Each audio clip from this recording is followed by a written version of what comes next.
Actualidad Radio, la información nunca sonó tan bien. Así que le damos la bienvenida a nuestro invitado, nuestro buen amigo Willy Lora, analista político internacional, presidente de Lora Media Consulting. Y como ustedes saben, Willy además ha sido ejecutivo de medios de comunicación y sabe muy bien cómo se maneja este tema de la percepción y la comunicación política. Willy, encantado en saludarte. Buenas tardes, qué gusto tenerte con nosotros una vez más. Buenas tardes, Carlos y Agustín, como siempre. Es un súper placer estar con ustedes para hablar de estos temas. También enviarle un saludito a nuestra jefa Zairena Barbosa, que en realidad se ha extrañado muchísimo en estos días, pero ya la semana que viene estaré por allá con ustedes en persona, si Dios quiere. ¿Qué te digo? Lo que dices es exactamente lo que habíamos comentado, y está claro, era mucho más allá del simple intercambio comercial entre China y Estados Unidos. Ahora Estados Unidos le ha dicho a China que en la manera que iba esa política exterior, fortaleciendo a China y en cierta manera debilitando a Estados Unidos, ya se había acabado, y que el tema de seguridad nacional para este presidente por lo menos es algo muy importante, y poder llevar a un nivel más competitivo el mercado. No es solamente el tema del mercado y del intercambio comercial, sino el tema de seguridad nacional, en la cual Estados Unidos pueda producir sus propios medicamentos, como vimos hoy que el presidente por orden ejecutiva ha hecho algo que pocos medios quieren hablar del tema, solamente los medios interesados en decir las cosas como son, donde se rebaja el costo de estos medicamentos hasta un 80% en muchos casos para los estadounidenses. Creo que eso es un paso muy importante en camino en el cual se da este acuerdo, esta conversación de un posible acuerdo en el cual Estados Unidos ya también tendría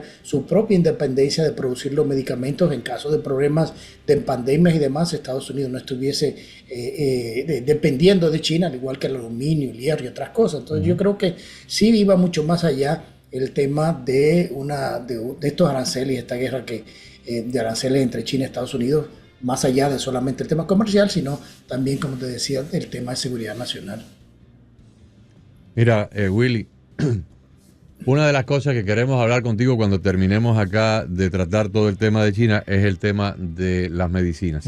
Y acabo de recibir, en lo que tú estabas respondiendo la pregunta, una comunicación de un amigo con un caso pero bueno, lo vamos a dejar para cuando hablemos, porque este señor acaba de mandarme la diferencia entre lo que una medicina le costaba aquí en Miami y lo que la encontró en España. La misma medicina. Y estamos hablando de una proporción de 10-1. 10 veces más cara. Pero bueno, vamos a hablar de China, porque a mí me parece que aquí hay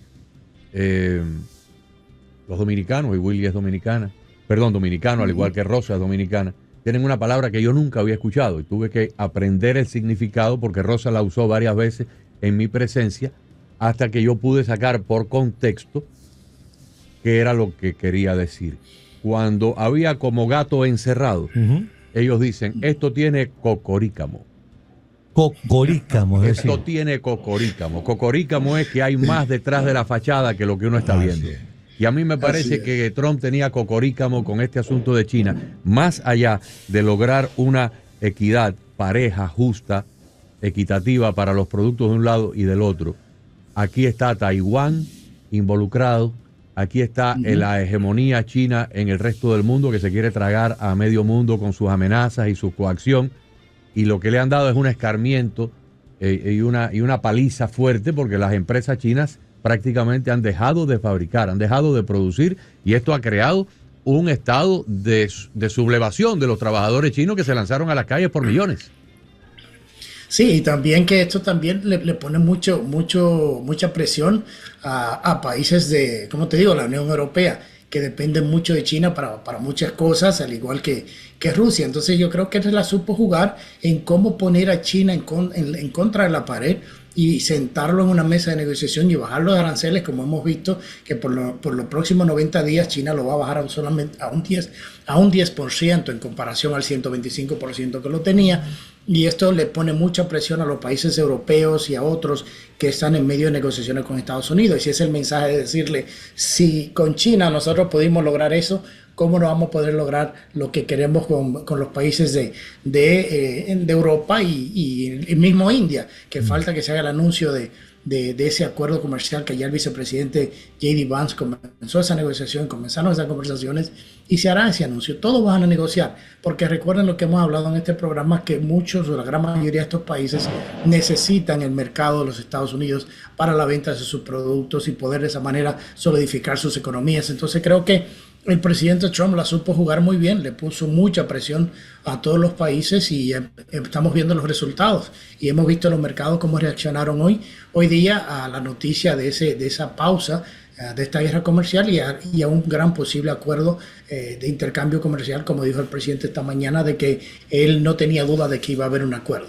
Ahora, como bien hemos dicho, esto va más allá del intercambio comercial y de los beneficios económicos que se puedan generar de esta estrategia del presidente Trump. Aquí hay un tema geopolítico importante, que es el tema primero de bajarle los humos a China. Ahora, también, ¿crees tú, podemos deducir que una vez que lo sientas allí, una vez que lo tienes en una posición de cierta debilidad, porque tiene el país, como decíamos más temprano, en candela, se puede con China llegar a un acuerdo, además por las zonas de influencia que tiene en la región, vale decir Cuba, Nicaragua, Venezuela? Sí, yo creo que sí. O sea, China en tema del financiamiento de estos países es clave. Y yo creo que puede lograr algún tipo de acuerdo en el cual estos países puedan bajar un poco la presión interna, especialmente el caso de Nicaragua, el mismo Venezuela, también Cuba. Vimos como inclusive la reunión que sostuvo Putin en Rusia con estos mismos presidentes. Y hay que recordar que aunque Estados Unidos no tiene una relación de intercambio comercial con Rusia, pero sí hay una relación estratégica por encima de todo entre ambos países, y yo creo que eso también le pone mucha fuerza. O sea, como tú dices, geopolíticamente esto también es un triunfo para la misma administración. Sí, por cierto que en este mismo tema, Willy, se me ocurre agregar un tema, un titular que leíamos esta mañana, que decía palabras más, palabras menos, que el petróleo que salía de Venezuela para China estaba siendo, para evadir las sanciones, remarcado como petróleo brasilero.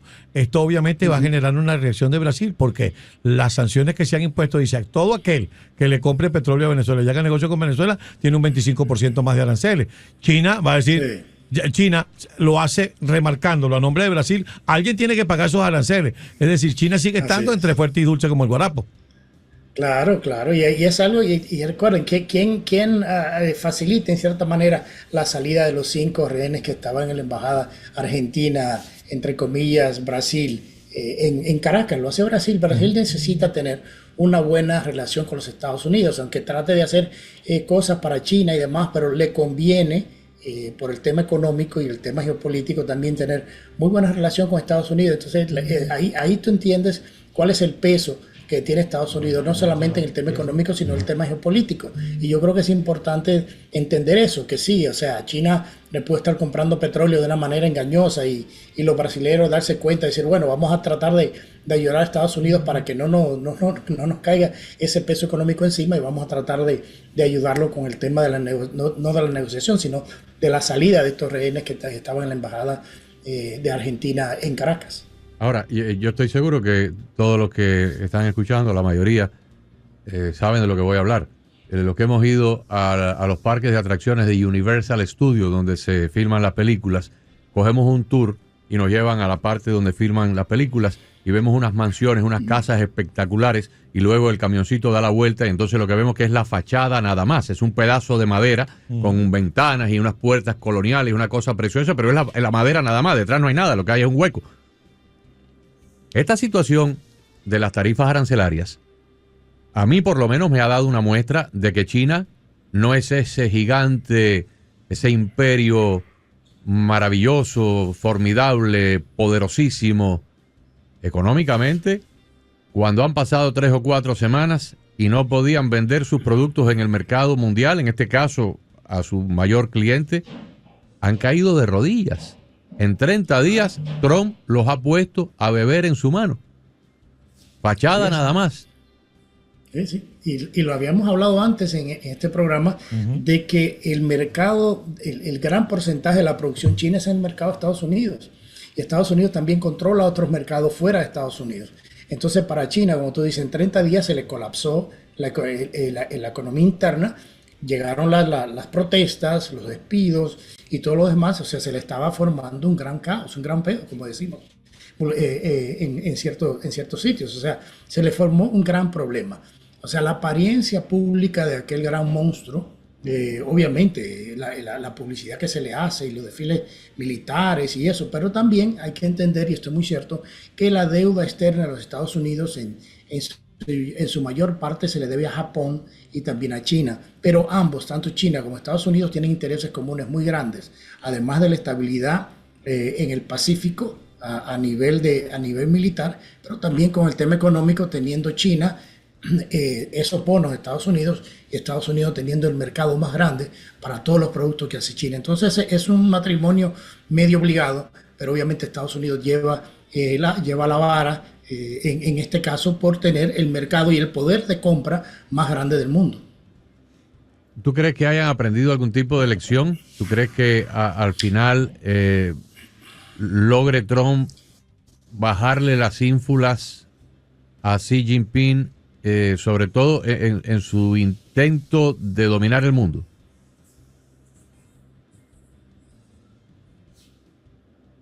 ¿Me escuchaste la pregunta o se interrumpió? Sí, no, repíteme la que se interrumpió. Sí, se interrumpió, pero me di cuenta que se había interrumpido. Que si tú crees que esta maniobra le dará a China una lección, ¿tú crees que Trump ha logrado de cierta manera bajarle las ínfulas al dictador chino en su intención de quedarse con el mundo?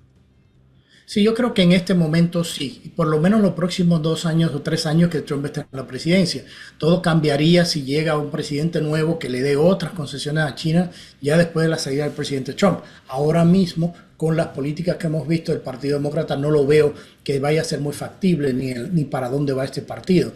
Entonces yo creo que si se mantiene la presión y se mantiene estas políticas económicas que el presidente Trump está aplicando, sí le va a cortar bastantes alas y como te decía hace un momento, el hecho de que se lleguen todos estos acuerdos para Estados Unidos poder fortalecer su seguridad nacional, y de ahí después veremos las conversaciones sobre Greenland y todo lo que está pasando con Canadá por el tema de la seguridad nacional. Pero sí, obviamente yo creo que la lección definitivamente se ha aprendido, porque las protestas internas a Xi Jinping no le convienen, al Partido Comunista no le convienen, y estaba tornándose una situación muy peligrosa para ellos. Por más que públicamente querían defender su posición y que no se iban a doblegar, terminaron doblegados. Quiere decir que después de esta demostración de su estilo de negociación, que no solamente le sirve, como le decía yo a Agustín hace un rato, de un solo pájaro, de una sola pedrada matamos 3 pájaros, se resuelve el tema económico y de los aranceles, le bajo los humos a Xi Jinping y juego bien a la geopolítica. Incluso le pongo un parado a su influencia en mi territorio, que es en el hemisferio occidental. Esto de alguna manera es una lección para todos los demás que vengan a negociar. O sea, o te sientas a negociar y tenemos una balanza comercial que sea equitativa para ambos, y encima de eso no me vengas a darte de jefe del patio, porque el jefe del patio soy yo. Pero imagínate, o sea, ¿qué mensaje más claro es este? China, el gran monstruo, está arrodillado.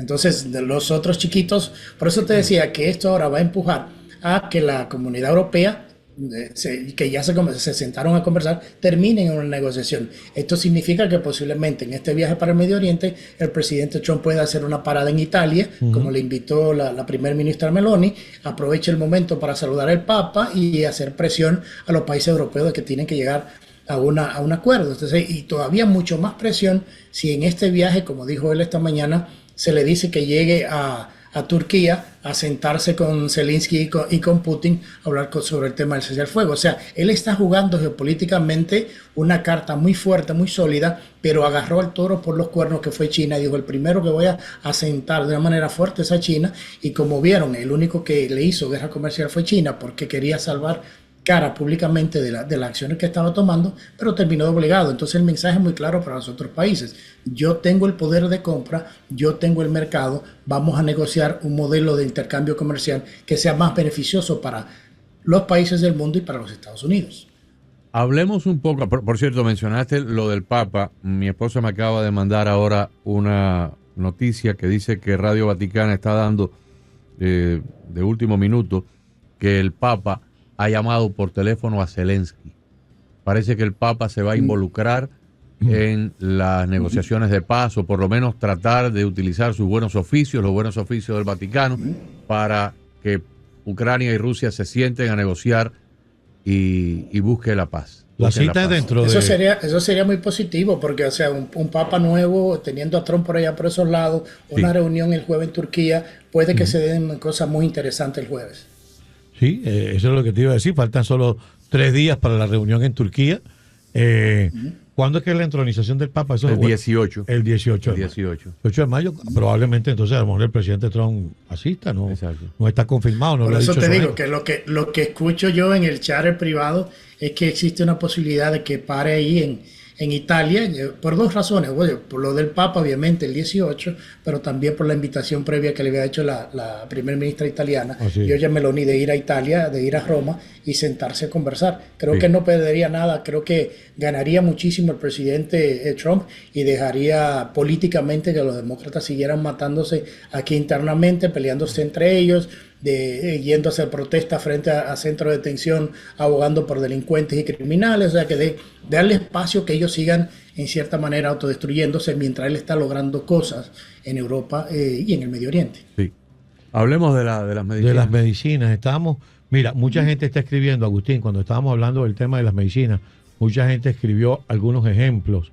Y aquí hay gente que dice que de pronto compraba una medicina aquí y la pagaba fíjate lo que dice aquí.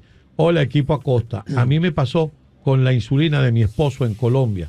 No necesitamos fórmula y acá el insurance cobra $2,000 y allá la compré por $50. Bueno, este es un amigo mío de hace muchos años. Sus hijos y mis hijos estudiaron juntos en la escuela cuando estaban en la escuela primaria. Juan Quintana. Juan es arquitecto y contratista. Dice, a mí me recetaron un spray nasal con receta que con el Medicare libre me costaba en la farmacia $360 de copago. ¿Okay? O sea, lo que él tenía que poner eran 300 y pico. ¿Cuánto era el valor? Bueno, no sabemos, pero después que el seguro, después que el seguro pagaba, el copago de él eran $360 con el Medicare libre. El año pasado viajé a España. Compré el medicamento en España por $38. Compré 3 frascos. Imagínate. Es impresionante. El Okay, costo de la medicina está fuera de control, imagínate. Pero es que esto es un atropello, esto es un atraco a mano armada, porque no estamos hablando de un medicamento parecido. No estamos hablando de un perfume que lo hace Dolce Gabbana y el otro perfume lo hace Cuca la perfumera y se parecen. No. Estamos hablando del mismo medicamento fabricado por la misma fábrica americana en el mismo laboratorio y probablemente el mismo día. Uno lo mandan para España o para Argentina o para Perú o para Colombia y el otro lo venden aquí en Miami. Y el de Miami cuesta 12, 15, 20 veces más caro. Eso es un atraco. Eso es un atraco. Y yo creo que el presidente, por hacer esto, también va a ganar mucha simpatía, inclusive con mismos votantes demócratas y nuestros viejitos que en realidad están pasando muy difícil comprando medicamentos tan caros. Y por eso muchos prefieren tomarse un vuelo, irse a México, irse a España, irse a cualquier lado y abastecerse de esos medicamentos y no comprarlo en Estados Unidos. Willy, ahí volvemos a aplicar lo que yo te decía hace un minuto cuando vemos cuál es el estilo de negociación del presidente Trump. Es decir, puertas afuera, sentó al chino, le bajó los humos al chino, le bajó la tarifa arancelaria y ahora sí vamos a negociar. ¿Qué van a hacer las farmacéuticas? ¿Se van a enfrentar al presidente? ¿Lo van a retar en las cortes? No. Tiene que negociar. Ya lo hizo una vez en su primer mandato y ahora lo va a hacer de nuevo. Yo creo que lo importante de esto es que el acuerdo que lleguen con las farmacéuticas se convierta en ley, que haya legislación que lo haga fijo, que no pueda venir otro presidente después a cambiarlo. Yo creo que esa es la clave y me imagino que por eso, con tanta antelación, antes de las elecciones de término medio, el presidente hizo esto para 2 cosas. Primero, para ganar más votos de una comunidad que ha tenido ciertas dudas por encontrarse el costo costo de los medicamentos muy alto, y segundo, porque aseguraría que el Partido Republicano se mantenga con control del Congreso el próximo año en las elecciones de término medio. Entonces yo creo que es una manera inteligente de hacerlo, y a tiempo también. Y la otra cosa, que está haciendo tantas cosas al mismo tiempo que no le da tiempo a los demócratas buscar una posición coherente. Y además, ¿quién puede estar en contra de esto? Si yo le estaba diciendo a Agustín, recordándole que no recuerdo si fue en el segundo o en el tercer discurso del Estado de la Unión, el señor Biden había ofrecido esto, y después más nunca se habló de la insulina, se habló de bajarle el precio a los medicamentos, y dijimos, bueno, por lo menos es una medida agradable, sobre todo para las personas mayores o para los pacientes crónicos. Pues lo digo en el discurso del Estado de la Unión y más nunca se habló de esto. Yo estoy seguro que vamos a cualquier edificio de apartamentos de la pequeña Habana, de Weston, de Fontainebleau, de Kendall o de Miami Beach, y reunimos a todos los residentes que viven ahí, propietarios e inquilinos, y le decimos que Trump logró detener la guerra entre la India y Pakistán. La gente dice, ¡ay, qué bueno! Y que a lo mejor hay posibilidades de una paz entre Ucrania y Rusia. ¡Ay, qué bueno! Pero si tú le dices a esa gente que Trump va a bajarle el costo de los medicamentos un 30 o un 40%, todo el mundo va a saltar de alegría, porque el que más o el que menos tiene, o en su propia familia o en su propio cuerpo, una necesidad de este tipo de medicamentos. Eso es un impacto extraordinario. Y recortes que llegan hasta en muchos casos a un 80% de estos medicamentos. O sea, eso es algo que no se había visto antes. Yo creo que, como tú decías, es algo que la gente entiende y le toca el bolsillo directamente. O sea, estoy esperando a ver de qué manera los demócratas van a poder contradecir esto, o cómo se van a negar a esto, cuando es algo que sus mismos expresidentes, como Biden, como decía Carlos, habían dicho que lo iban a hacer y que lo iban a hacer. Nunca lo hicieron, porque lo hacían en un discurso en el cual andaban buscando votos, no porque en realidad querían hacer algo, porque están todos comprometidos con el lobby farmacéutico de los Estados Unidos, que es muy fuerte. A lo mejor hasta Biden lo felicita porque la pastilla para la memoria ahora le va a ser más barata. No, esas se las compra Hunter. Hunter se las compra. Pero igual es más barata. Le va a salir más barato a Hunter. Le va a salir mucho más barato. Sí. Y Hunter está recortadito de plata. No descarten. Trump acaba de salir hace un ratito, hace unos minutos, despegó el avión para el Medio Oriente. Va a visitar Arabia Saudita, los Emiratos Árabes y Qatar. No sé nada, no he escuchado nada de a qué va.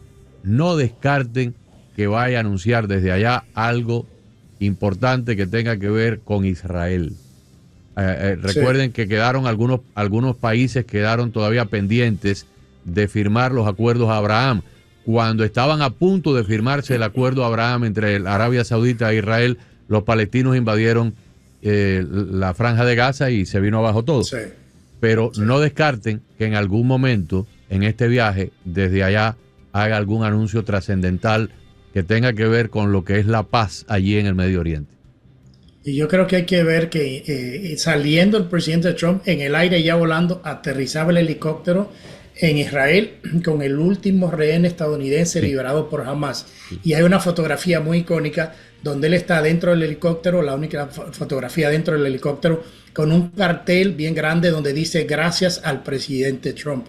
O sea, eso es algo que ya él llega al Medio Oriente con esa fotografía icónica del último secuestrado por parte de Hamas, de estadounidense israelí, que fue liberado hoy por el grupo terrorista Hamas. Yo creo que eso le da también al mismo presidente Trump más fuerza a llegar a terminar ese tipo de negociaciones. Y obviamente domésticamente en Estados Unidos esa foto le va a dar la vuelta, o le ha dado la vuelta al mundo, cuando este rehén tiene su cartel diciendo gracias al presidente Trump por la liberación. Y es importante el momento. Y esto en el medio, Willy, perdón te interrumpí, en el medio de que los negociadores por parte de Estados Unidos ya llevan a Irán, lo llevan como agarradito de la oreja a respetar los acuerdos, por un lado, y por el otro lado, Benjamín Netanyahu decía, me podrán entregar al rehén, pero aquí un alto al fuego no hay, porque esto tiene que acabarse.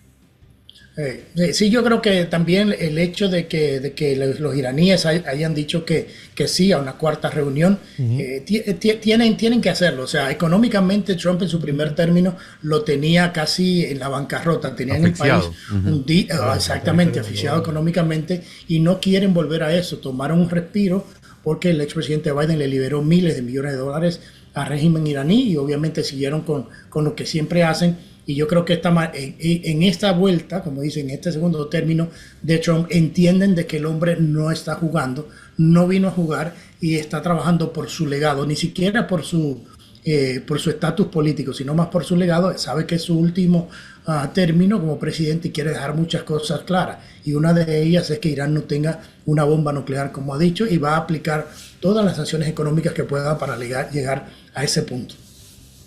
Muy interesante. Bueno, Willy, muchísimas gracias.